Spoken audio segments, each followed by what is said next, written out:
I'll start right away with the announcements and give people a chance to join into the live. So I'm going to post right after this a link to Jomper's pop-up shop, all the event page for Jomper's pop-up shop, which is happening tomorrow. It's also featuring Betsy Larkin's line, which is called Honey Love, which is, I'm actually just yet to see it, but I think it's like contouring to the body like lingerie, so it's super nice for the female body and designed with the female body in mind. So of course perfect for talking about body image today. Yay, thank you everyone for joining. I see people joining in. So yeah, Jomper's pop-up shop is tomorrow and it's free to attend, free wine I believe, so, and you can try on the Jompers, offer feedback before the design goes to production. So super fun, just awesome ladies are going to be attending. So if you're in San Francisco tomorrow evening, you should go. So I'll just repeat, I'm going to put that in, post that to Facebook right after this live series. So other announcements, DNA Lounge is this Friday where we are going to debut the rompers on stage. So I'm designing 2 rompers, one with kimono sleeves and one more athletic one. So kind of one masculine, one, or not one masculine, one like flowy, drapey one, and one like sportswear one. Sorry, I'm talking about too many topics. Like, I've literally been rehearsing for this because I want to get stronger as I go, and so it has essentially equated to me talking to myself all day long, and so hopefully I'm practiced and ready to talk about body image. So I'm going to give you a little bit of insight. Maybe you're familiar with a little bit of the structure of the fashion industry. The fashion industry as a whole is not necessarily conducive to having a healthy body image. And I hope that I can share with you some of the reasons why the industry does things a certain way, so you can at least start to differentiate that it is actually nothing to do with your shape of your body. It's could actually be a fault, or it is a fault of the design and a fault of the process and how the industry does things. So, which is why I have my 2 lovely ladies with me, because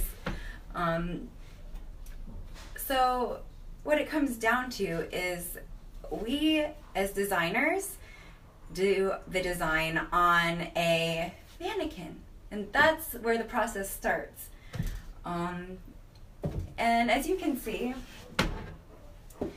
this lovely lady, well, okay, so these lovely ladies actually have a booty, which is, I think, there's only one company that does nice dress forms that has a booty, and I specifically ordered from PGM because they have the booty option, because I'm designing for women with curves. So I was very clear on that, and that's why I got a dress form with a booty. But the industry standard, like my school uses wolf dress forms, which are very they're like the classic one, like they're supposed to be the highest quality dress form, and you can only really even order it if you find a vintage one or you're just have a network or an in to the company. So, but those are flat here and they are flat here. So not really an accurate representation of the majority of body types. Actually, like literally impossible representation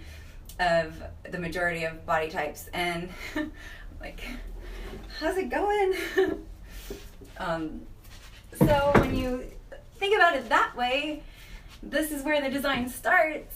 Where does it relate to the female form? And so this is essentially a size, okay, so this one here, the half scale, this is for quick design ideas. So here is why it is a small size too, because these are also a size, this one's a size 4, but it's actually the equivalent of industry standard size 6. So when I say industry standard size 6, I don't mean the size 6 that you go and buy in the store. It's actually smaller than the size 6 that you go and buy in the store. So why this is done is because from an industry perspective, using something small saves money because and it saves time as well because you are using less materials. You're able to work faster when you're not going for like a larger size. So from a design perspective, it's actually good that we start with something small, and that's why I have the half size, because I can do quick ideas on her and then essentially double the pattern piece because they're proportional. So I can double the pattern piece, and more or less it should translate to something that fits on this lady. So from a design perspective, from an industry perspective, working on a smaller size makes total sense, and but the translation is actually where I am in a tremendous amount of disagreement, because I know, because I am a pattern maker, that you have complete power over every single contour of the design, and you can create a shape that represents any body type. So down to, you know, an eighth of an inch or a 16th of an inch is usually how obsessive I get around how I want the shape. So when I talked about silhouette, this is essentially how it translates technique-wise. When you do a 2D pattern, you have total control over the shape, and that's kind of one of the challenges of design, is to think in terms of a 2D pattern and then translate it to a 3D body. So when you start with something like this, and then you have, as a brand, essentially have to categorize into sizing. So if you are going out and shopping, you are shopping for a standardized shape that this brand has defined for themselves. A good brand will actually define who they're catering to, who their customer is, in terms of their body type as well, because that's part of like marketing, but also part of having like a good brand relationship is you don't necessarily as a brand want to design for everybody, like every single body shape, because you won't be as successful as if you are designing for one particular body type. So actually that is one way for you to kind of, you know, feel better if you try on an article of clothing from a brand and it should be like your size according to the number scale, but it's just not fitting you very well. It's absolutely nothing to do with your body. It's just the way that brand has developed their sizing. It doesn't fit your type of body. Like, for example, like I really love a lot of outdoorsy brands. Like I respect and appreciate their tech forward thinking, like like technology fabrics, things that are resilient to temperature, and I really appreciate all that kind of thinking that goes into like brands that have like an outdoor brand image. But for me, I don't wear that because it's just, they cater for an athletic body type, whereas I'm more of a curved body type. So it's just like you can develop a love for a certain brand that does appeal to your body type. So, and then hopefully you'll have better luck with the sizing. Any questions on that? There are just a lot of factors that go into fit, and it's kind of like this golden dream, actually, attending like tech events for tech fashion in the Bay Area. If someone could develop a software that can like basically like digitize a custom fit for everything, even ready to wear, like that would be gold, because every part of your measurements on a person is different. So having something like custom fit for everybody would kind of be like a revolutionary. I think Amazon actually is doing something. They're trying to do something like that where it's like a body scan, but Jumper wants to do something like that. When we get like super tech forward, it's our vision. I already feel like I do it sometimes because I have an ability to translate from 2D to a 3D form. So I actually have had a lot of success as a custom designer because I can map out kind of the overall shape of somebody and translate it to a pattern piece pretty much just visually. So if I can have any say and fit, that will be like a big like crowning moment.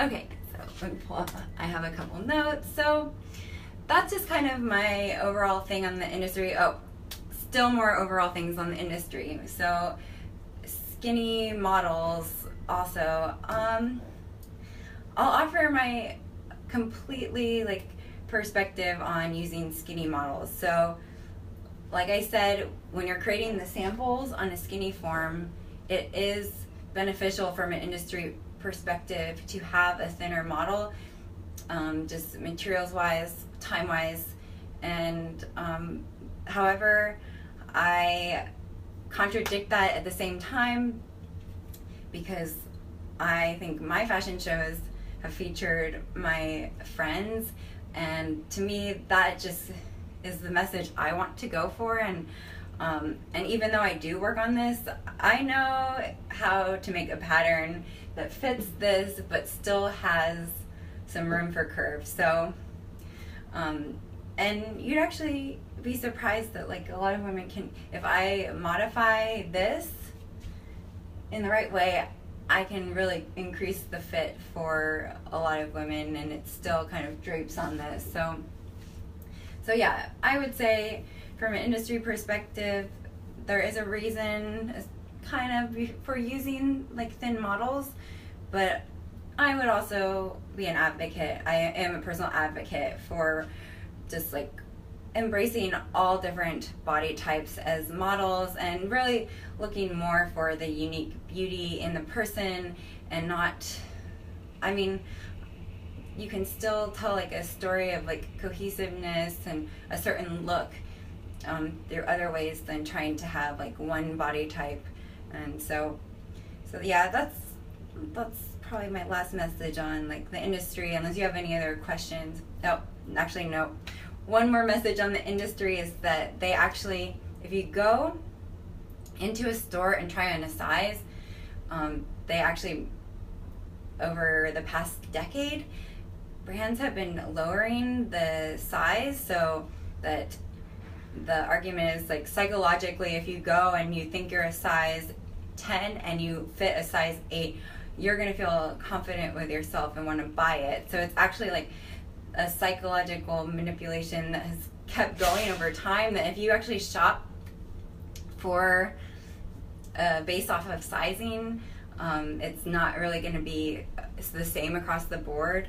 So that is actually a good leeway into kind of more topics on how you can boost your body image. So this is, yeah, a little bit of the deeper and more heartfelt side of this for me, is really the whole concept of body image and self-esteem, and how we can actually boost it, and how that is going to be a tremendous like thing for our personal style. So first of all, don't compare yourself based off of a number. And I just shared one of the reasons why, because it's not consistent. And this is numbers across the board. This is measurements, this is sizing, and this is like your weight as well, because weight is not an accurate indicator of like your body composition or who you are as a person. It is, there are too many variables: your bone density, water weight, like all these things. Like, so just don't even consider like that as like anything that is reflective of who you are. So that's a kind of a first strategy. is to just stop worrying about the numbers so much, and just focus more on how you feel and what you love.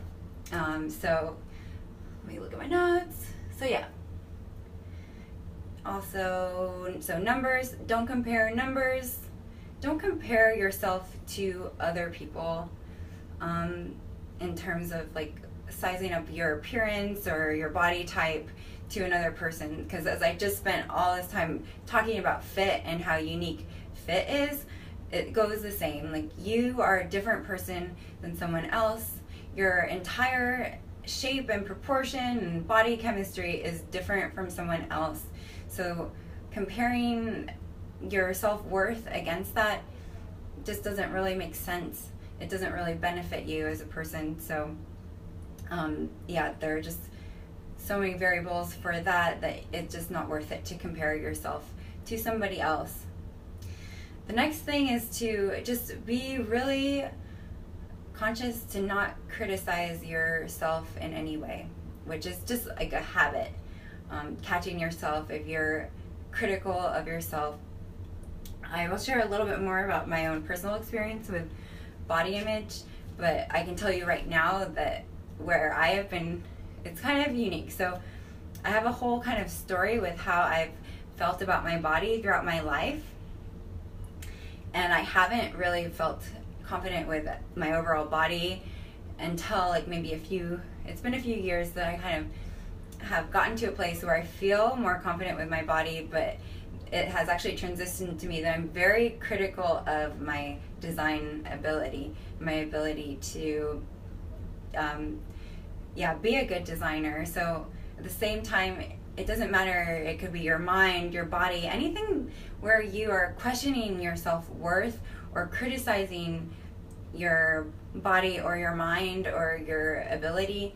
It's just a good habit to get out of, because you can grow much faster and much more successfully if you can shut out the negative self-talk and focus on the positive self-talk and just encouragement and self-love for yourself. So that's kind of another point. Trends. So more on my personal story. I was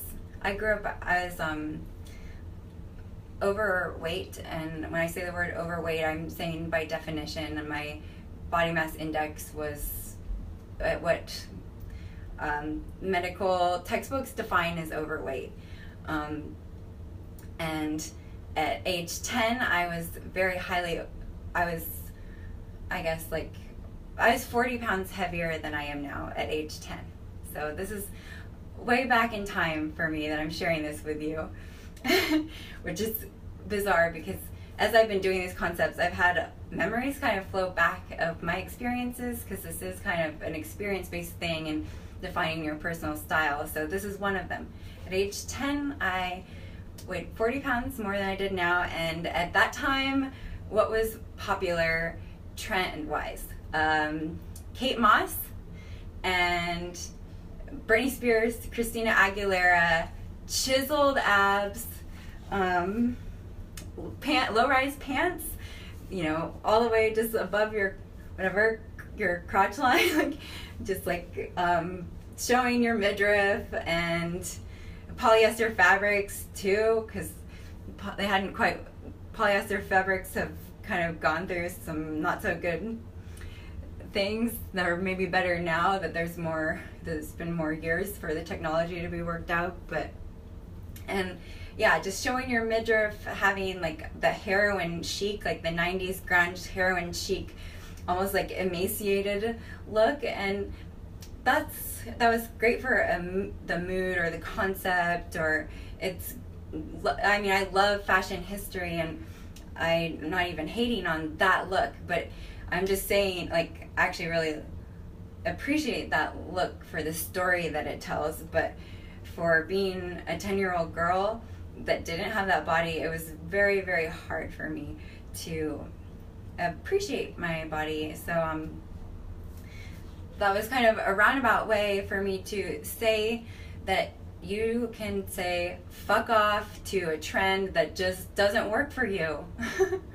If it's, something like showing off a part of your body that you don't feel comfortable doing, you don't have to take it into account. And trends subside. So, trends evolve. And so, in defining your personal style, we're talking about timelessness here. And you can actually do both. You can be on trend and timeless, but that's ultimately, like, on trend, it still has to be relevant to you, and it still has to make you feel good about yourself. And then that takes me to the next thing. You can use fashion as a way of celebrating what you like about yourself. And I guess the way I always have done this is I love jewelry, I love accessories, or if you do have a part of your body that you love, find a way to emphasize that and just like focus on that, or all these things, like with working with silhouette and stuff that I talked about before are all ways that you can just like emphasize what you love about your body and not so much what you're critical of. Sorry, lots and lots of notes. Use fashion as celebrating your body as it is. Just don't analyze yourself based on anything else. Another thing is celebrate what you have control over, because there is kind of a varying degree of, you do have power if you want to go a certain direction with your body type. Like, you can choose to become a bodybuilder and, like, eat a diet that gets you there and go to the gym for 4 days a week if that's what you want for your style. But at the same time, that said, if you are like me, someone who struggled with figuring out a healthy weight throughout most of my life, I actually found that not obsessing over trying to have control over it was what led me to actually feel better about everything. So focus on what you do have control over, and that's just what makes you feel good. If eating a certain way that works for your body and makes you feel good, or just the overall just self-talk, you have complete control over defining yourself and everything that you tell yourself, and you have control over relationships and people that support you and really see you for who you are and see all the depths of you as a person and don't criticize you, because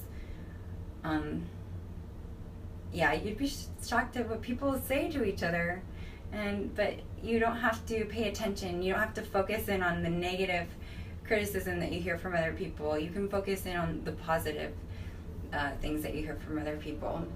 Another thing to help with your personal style, as well as to kind of stop waiting until you've reached a certain goal with your body to start like loving yourself. I think the example of this that it takes form is to have an item of clothing for when you lose that 10 pounds.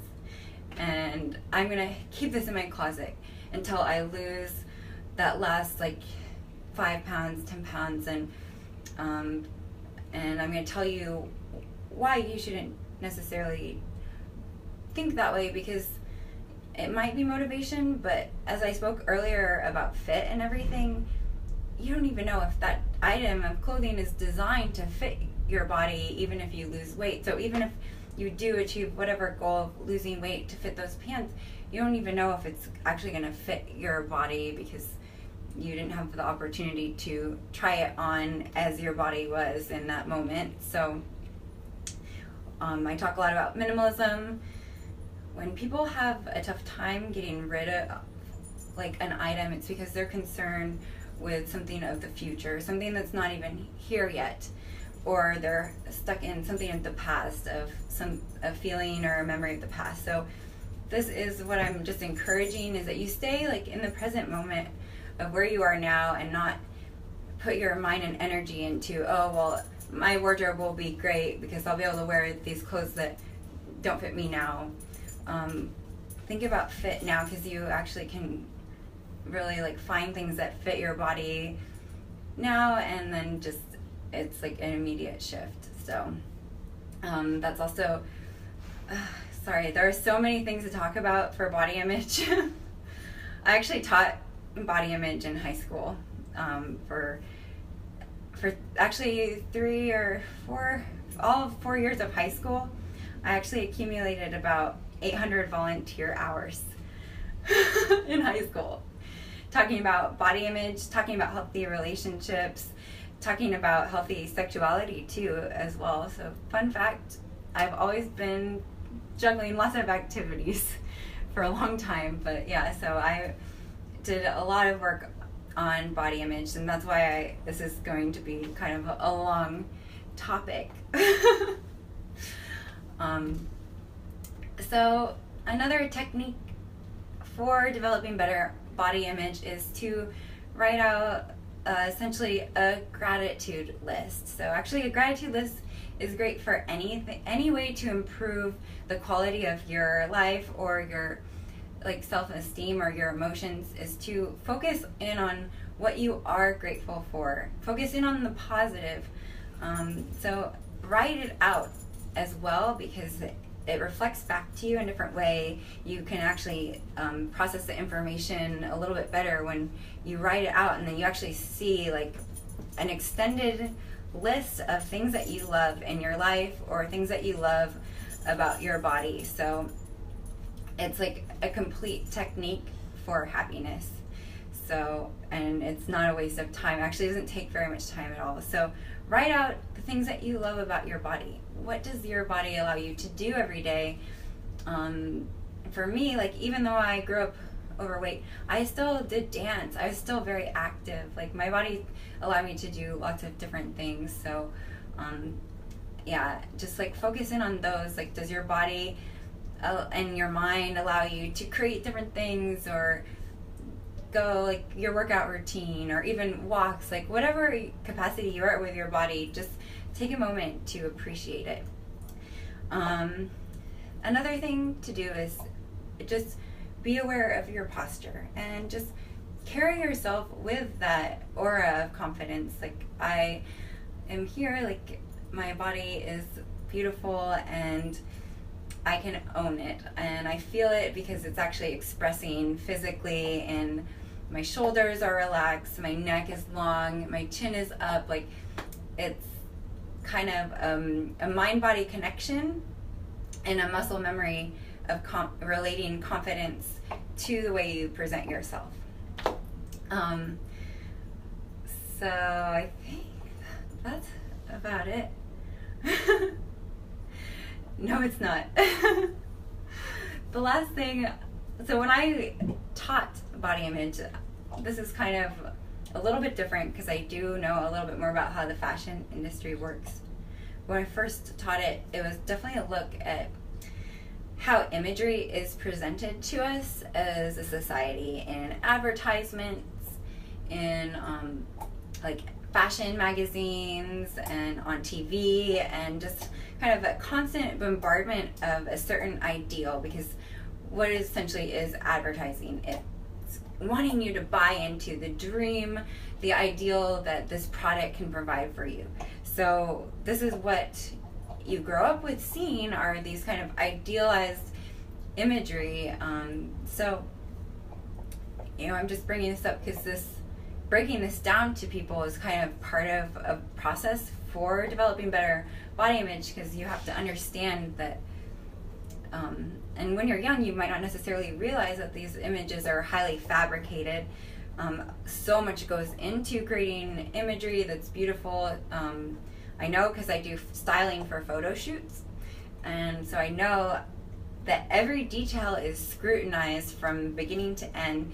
Planning and the execution and everything has like a certain level of detail to change a person completely, from how they look in person to how they look when they're presented in a video or like a magazine. So even the lighting can change the look before Photoshop even enters the equation. And then Photoshop enters the equation and you change the proportion of someone's body, you take out all of the blemishes on their skin, and you can change every single like detail. You give them bigger boobs, flatter stomach. So like, just like keep in mind like if that your influence of seeing imagery every day is like, it's not a reflection of yourself. It's a story, it's a narrative, it's kind of an illusion, it's like a fantasy that if you can isolate it from having anything to do with your own self-esteem or how you should be as an individual, then it's easier. Like for me now, instead of feeling self-conscious about my body, I see like the storyline behind it and maybe feel like inspired, or even spend time like critiquing the whole like process, like, oh, this photo shoot, I would have done it this differently. So that's just like a sense of power that I want you to think about, and that you don't have to relate yourself to anything in advertising. So all right, there you go. My final thing to say about body image. And anyone have any questions? I see Elaine, you just came on. Are you able to comment? Anyways, you can go back and watch the video. I am uploading these to YouTube, and there's a playlist. So as I get more conceptual in the topics, I'm going to do a couple demonstrations this week. But overall, a lot of these topics are going to be more conceptual. So you could essentially even just play me in the background. Yes! Thank you, Elaine. And then, yeah, I give my announcements. So I'm gonna log off now. And oh, one more announcement, that the live is gonna be earlier in the day tomorrow, because it's gonna be a group of us from Jumper. We're gonna talk about functionality and tech fashion. So it's gonna be basically my posse of masterminds talking together. So I'm really excited for tomorrow. We're going on at 12 p.m. So hopefully I will see you all tomorrow. Oh, what suggestions do you have to help overcome the hardships of self-love and acceptance? Let's see. Serena, could you please share with me anything specific that you are trying to help with, like self-love or acceptance, or?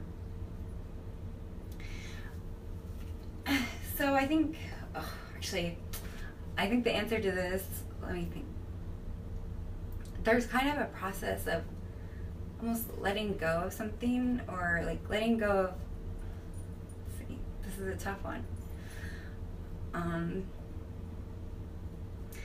I think overall my answer for this formulates on when I said like focus on what you can control, because I think it might be like a sense of control. Like if you aren't able to change something and it's really frustrating, and maybe it's not like an immediate shift, or you feel like a little bit overwhelmed to try and change something, there's like kind of a process of surrendering to it, and almost just acknowledging the circumstance, acknowledging kind of the feelings that go behind it. And so like the negative feelings, it's almost like instead of trying to avoid it, avoid like the criticism, avoid like something negative that happened in the past, or something where your feelings were hurt, or you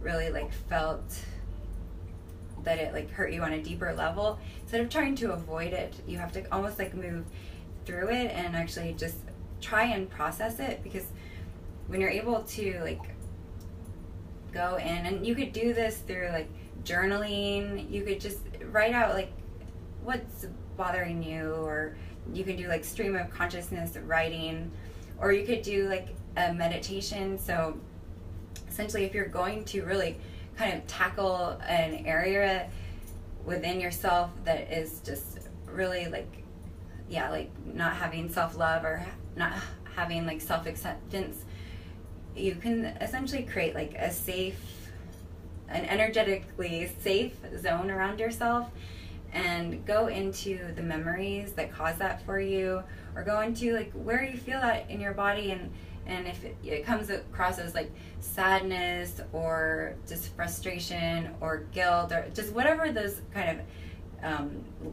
negative, or they're labeled as negative emotions, just feel them in their fullest. And it might feel kind of uncomfortable, or it might feel like overwhelming, but just allow yourself to process them, and allow yourself to even experience any memories where you have felt that emotion. So actually, like, by processing the memories, it can be like a really hard thing to do, because